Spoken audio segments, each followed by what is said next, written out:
ሰላም የእግዚአብሔር ቤተሰቦች እንደምናችሁ። የእግዚአብሔር ስም የተባረከ ይሁን። ስለ ቤተሰብ የጀመርነውን ትምህርት ዛሬም እንቀጥላለን። አጭር ጸሎት እንጸልይና ወደ ትምህርታችን እንሄዳለን። እግዚአብሔር አባታችን ሆይ እናመሰግናለን ስለዚህ ጊዜ፣ ስለዚህ እድል። አሁንም ደግሞ በቃል ላይ ያለውን የቤተሰብን እውነት እንድታስተምረን እንድትመክረን እንጸልያለን። ሰምተን ቃልህን ተምረን እንድንኖረው ጸጋህ ይርዳን። በተለያዩ ሁኔታ ውስጥ ላሉ ቤተሰቦች ሁሉ እንጸልያለን። ያንተ ጸጋ ያንተ ቸርነት ለሁሉም ቤት እንዲበዛ እንለምናለን። ቃልህን ባርክልን በጌታ በኢየሱስ ስም። ባለፈው ጊዜ ቤተሰብ ምን ያህል ወሳኝ እንደሆነ ተመልክተናል። በእግዚአብሔር ቃል ላይ ቤተሰብን በተመለከተ ያለውን የእግዚአብሔርን ሐሳብ ምን ያህል ትኩረት እንደተሰጠው አይተናል። አሁንም ከዛ ቀጣዩን ሐሳብ እናያለን። አንድ ቤተሰብ በትውልዶች ቅብብል በሀገር ላይ በብዙ ሕዝብ ላይ ሌላውም ቀርቶ በዓለም ደረጃ ዘመን ተሻጋሪ የሆነ ተጽዕኖ እንዳለው እግዚአብሔር ትኩረት እንደሚሰጠው እንድናስብ ነው ያንን አጽንኦት ሰጥተን።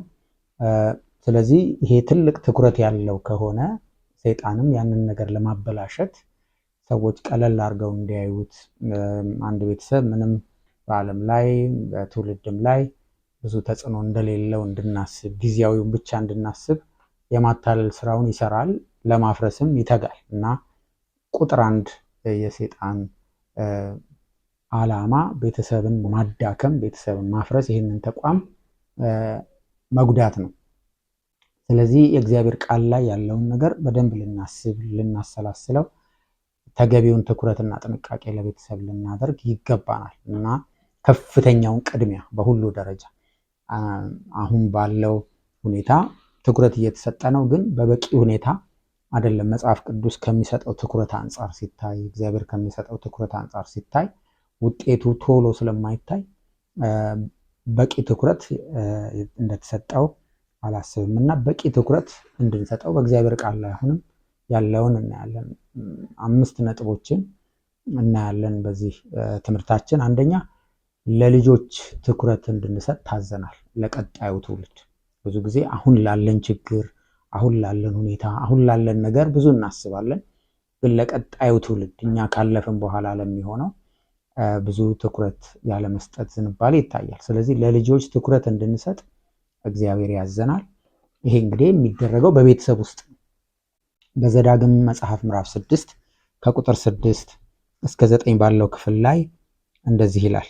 እኔም ዛሬ አንተን የማዝህን ይህንን ቃል በልብህ ያዝ፣ ለልጆችህም አስተምረው፣ በቤትም ስትቀመጥ፣ በመንገድም ስትሄድ፣ ስትተኛም ስትነሳም ተጫወተው ይላል እና ምልክት አድርገው በቤት ላይ ይላል። በዓይኖች መካከል እንደ ክታብ ይሁኑልህ፣ በቤት መቃኖች በደጃፍ በሮች ላይ ጻፈው ይላል እና ቀጣዩ ትውልድ በጨዋታም በመሄድም በሁሉም ውስጥ ይህንን ቃል በልብህ ያዝና ለቀጣዩ ትውልድ በሚገባ አስተምር።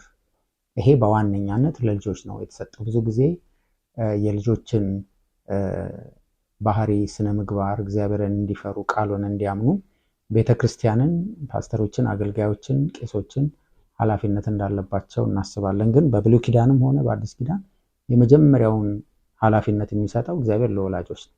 አንተ በልብህ ያዝ፣ ከዛ ለልጆችም አስተምር። ስትሄድ፣ ስትተኛ፣ ስትነሳ፣ ቤት ላይ፣ ግድግዳው ላይ፣ መቃኑ ላይ፣ ጉበኑ ላይ ጻፈው፣ ቃሉ ውስጣቸው እንዲገባ።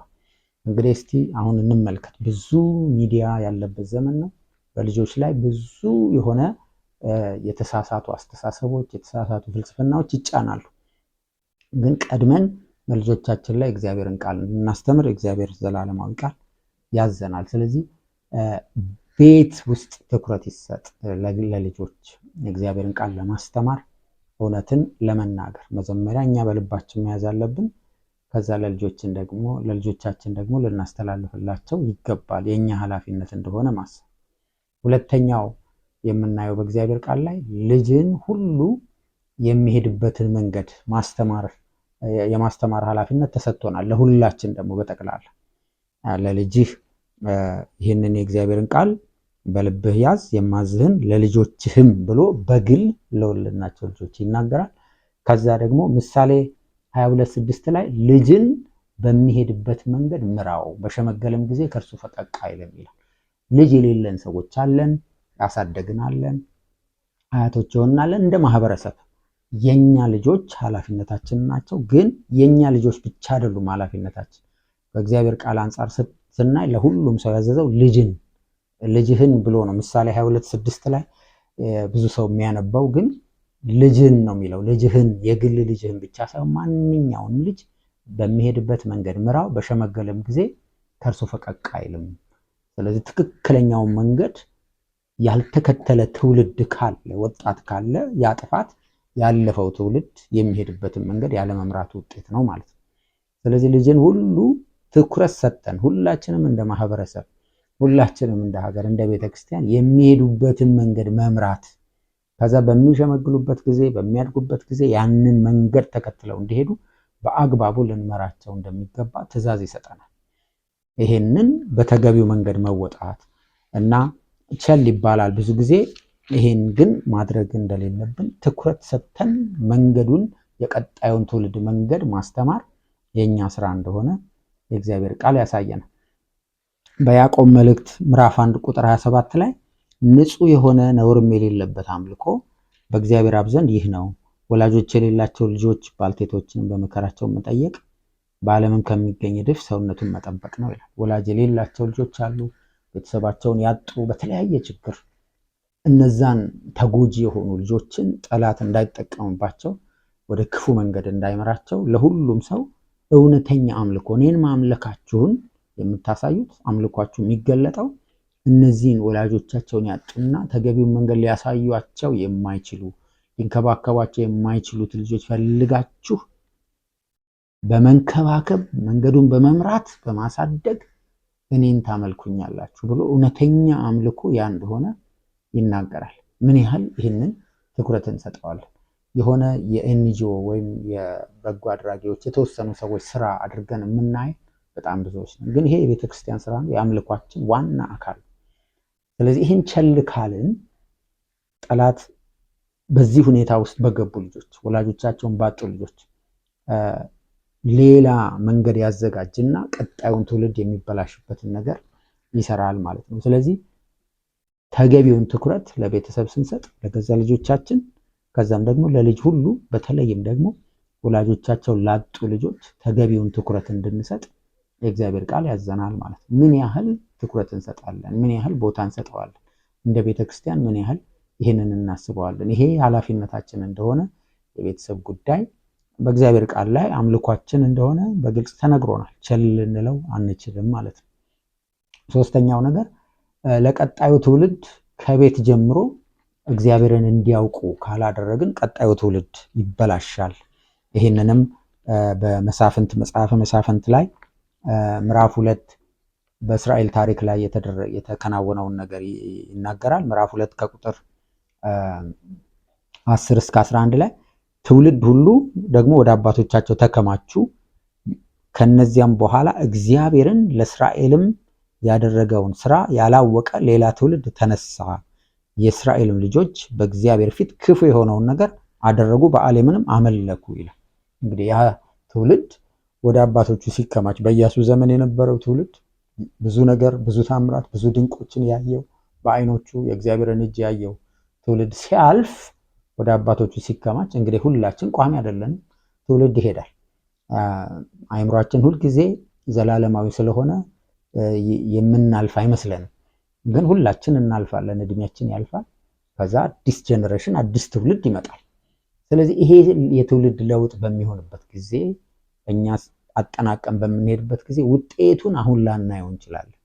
ወደ አባቶቻችን ስንከማ እግዚአብሔርንና ለኛ ያደረገውን ያላወቀ ትውልድ ከተነሳ፣ ሌላ ባዕድ አምልኮ ውስጥ ከገባ ያ ጥፋት የማን ነው? የነባሩ ትውልድ ልጁን በአግባቡ ያለመምራት፣ ቤተሰቡን ትኩረት ያለመስጠት፣ ቀጣዩ ትውልድ ላይ ያለመስራት ውጤት ነው ማለት ነው። ይህንን እንዳንሆን እግዚአብሔር ይጠብቀን፣ ማስተዋል ይስጠን። ስለ ቤተሰብ ልንነጋገር የሚገባው ከዚህ የተነሳ ነው። አራተኛው ነገር ችግርም ቢኖር በትዳር ውስጥ በቤተሰብ ውስጥ ችግር ሊኖር ይችላል፣ ጉዳቶች ሊኖሩ ይችላሉ። ግን ችግርም ቢኖር እግዚአብሔር መፋታትን ይጠላል። በቃ ከመፋታት በላይ ሌላ ችግር የለም፣ የከፋ ችግር የለም። አዎ። ስለዚህ አሁን በቀላሉ ቤተሰብን ለማፍረስ የምትነሳሱ ሰዎች ፈቶ ማግባት መፍታት ቀለል የመጣበት ዘመን ነው። ይሄ የሰይጣን ስራ ነው። ትውልድን የሚያበላሽ በጣም ብዙ ጉዳት የሚያስከትል የእኛን ምቾት አይደለም መስዋዕትነት እንኳን ከፍለን ቀጣዩን ትውልድ ጤነኛ ሆኖ የተሻለ ሆኖ እንዲያድግ ቤታችን እንዳይፈርስ ከፍተኛ ጥንቃቄ ልናደርግ ይገባናል። እግዚአብሔር የሚጠላው ለዚህ ነው። ትውልድ ያበላሻል። ከፍተኛው ጉዳት ደግሞ የፍቺ በልጆች ላይ ነው የሚፈጠረው፣ በቀጣዩ ትውልድ ላይ ነውና ይሄንን እጠላዋለሁ ይላል። ስለዚህ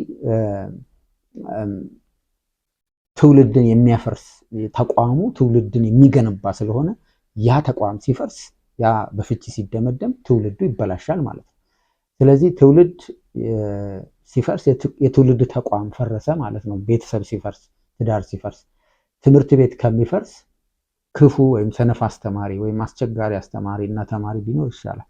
ትምህርት ቤቱ ተዘጋ ማለት ፈረሰ ማለት በቃ የጨለማ ጊዜ ሆነ ማለት ነው። ስለዚህ ሰነፍ አስተማሪ ሊኖር ይችላል፣ አስቸጋሪ ተማሪ ሊኖር ይችላል። እንደዚህ እንየው። ያ ትውልድ የሚቀረጽበት ዩኒቨርሲቲ ነው፣ የሚቀረጽበት ተቋም ነው። ስለዚህ ባል ሚስት ጥሩ ላይሆኑ ይችላሉ ግንኙነቱ፣ ግን ያንን ተቋም አፈረስ ነው ማለት በዛ የሚማሩትን ልጆች እንዳይማሩ ጨለማ ላያቸው ላይ ያደረግን ማለት ነው። ትምህርት ቤት አፈረስን ማለት ነው። አስቸጋሪ አስተማሪዎች አሉ፣ ብዙ ሰነፍ ተማሪዎች አሉ ተብሎ ትምህርት ቤት እንደማይፈርስ ትዳር ላይ ችግር አለ ተብሎ ትዳር አይፈርስም። ለምን? ትዳር ዩኒቨርሲቲ ነው። ልጆችን በቀጣይ ትውልድ የሚገነባበት ነው። እዛ የተገነባውን የትኛውም ሌላ ተቋም ሊያስተካክለው አይችልም። እና ያንን እናስብ። መፋታትን እጠላዋለሁ ሲል እግዚአብሔር ምክንያት አለ። ትውልድን እኛ ካለፍን በኋላ ነው ደግሞ ውጤቱን የምናየውና ይሄን እንድናስብ ሚልክያስ 2:16 ላይ ይሄንን ይላል በግልጽ። መፋታትን እጠላለሁ ይላል። እኛም ልንጠላው ይገባናል። የሚከፈለውን ዋጋ ከፍለን እስከሞት ድረስ ትዳራችንን ልንጠብቅ ይገባናል። ለአንድ ችግር ሌላ ችግር ከመፍጠር ከፍ ያለውን ችግር ከመፍጠር ማቴዎስ 19:6 ላይ እግዚአብሔር ያጣመረውን ሰው አይለየው ይላል። ያ ነገር መፍረስ አለበት፣ በቃ ከዚህ በኋላ መቀጠል የለበትም ብሎ ካለ ወሳኙ እግዚአብሔር ይሁን፣ እኛን አናፍርሰው። እሱን ያጣመረው አስቸግሮናል፣ ለሱ እንንገረው። ለሱ ነግረነው እሱ መፍረስ አለበት ካለ ይችላል።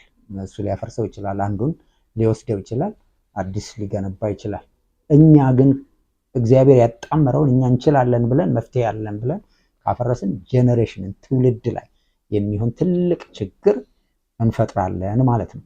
አምስተኛው እና የመጨረሻው የምናየው የጢሞቴዎስ በአዲስ ኪዳን ላይ የጢሞቴዎስ ቤተሰብ መልካምነቱን ሐዋርያ ጳውሎስ ሲናገር እንደ አባቱ ለመንፈሳዊ አባቱ ነው ያሳደገው። የኤፌሶን ቤተክርስቲያን መጋቢ ሆኗል። በብዙ መልኩ የክርስቶስ ኢየሱስን የሚፈልግ የታመነ አገልጋይ እንደሆነ ይመሰክርለታል። ቀድሞ ሁለተኛ ጢሞቴዎስ ምዕራፍ 1:5 ላይ እንደምናየው ይህ እምነት በጢሞቴዎስ ሕይወት ላይ ቀድሞ በአያትህ በሎይድ በእናትህም በዩንቄ ነበረባቸው፣ ባንተም እንዳለ ደግሞ ተረድቻለሁ ይላል።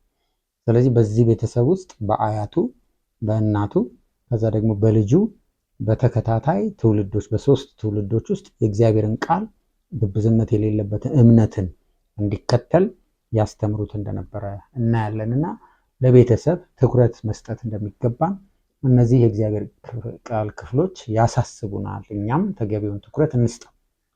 ስለዚህ ምን እናርግ? አንደኛ ሁሉም ሰው ለቤተሰብ ከፍተኛ ትኩረት ይስጥ፣ በቂ ጊዜ ይስጥ ለልጆቹ፣ ከዛም ደግሞ ለቀጣይ ትውልድ ለልጅ በሙሉ።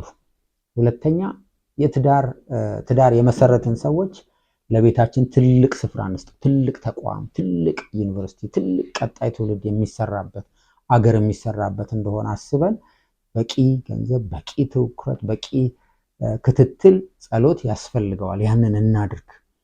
ካሰብንበት ያንን ማድረግ እንችላለን፣ እንደ እግዚአብሔር ቃል ጸጋን እየጠየቅን። በሶስተኛ ደረጃ ትዳር ያልመሰረቱ ወጣቶች ደግሞ ሊያደርጉት የሚገባቸው ነገር ሁላችንም የመሰረትነው ለአዲሱ ትውልድ ያልመሰረታችሁም በከፍተኛ ጥንቃቄ እግዚአብሔርን በመፍራት በእግዚአብሔር መንገድ በእግዚአብሔር ቃል በቂ ዝግጅት አድርገን እንድንመሰርትና ጽኑ መሰረት ላይ ያለ ቤት እንድናደርገው እግዚአብሔር ይርዳን። በመጨረሻ ቲሞቲ ኪለር የሚባል አንድ እግዚአብሔር ሰው ከጥቂት ዓመታት በፊት ወደ ጌታ የሄደ የተናገረው ንግግር አለ እና በሱን ደምድም። ይሄ ሰው በሚሞትበት አልጋ ላይ መጨረሻ ላይ ሆኖ ሊናገር የማይችለው ነገር ለቤቴ ብዙ ጊዜ በመስጠቴ ተጸጽቻለሁ ሊል አይችልም ማለት። በስራዬ ላይ ብዙ ጊዜ ባለመስጠቴ እንደዚህ ሊል ይችላል። ግን ለቤቱ በቂ ጊዜ የሰጠ ሰው በምንም ሁኔታ በህይወቱ መጨረሻ ላይ አይቆጭም። ግን አይመስለንም። ለቤታችን እጅግ ትንሽ ጊዜ፣ እጅግ ትንሽ ትኩረት ነው የምንሰጠው። ለሌሎች ነገር እጅግ ብዙ ጊዜ እንሰጣለን። ትውልድ ያመልጠናል፣ እናዝናለን መጨረሻ ላይ። ስለዚህ ይሄ እንዳይሆን ለቤታችን፣ ለቤተሰብ፣ ለልጆች፣ ለቀጣይ ትውልድ ትኩረት እንስጥ። እግዚአብሔር ይርዳን። እግዚአብሔር ይባርካችሁ።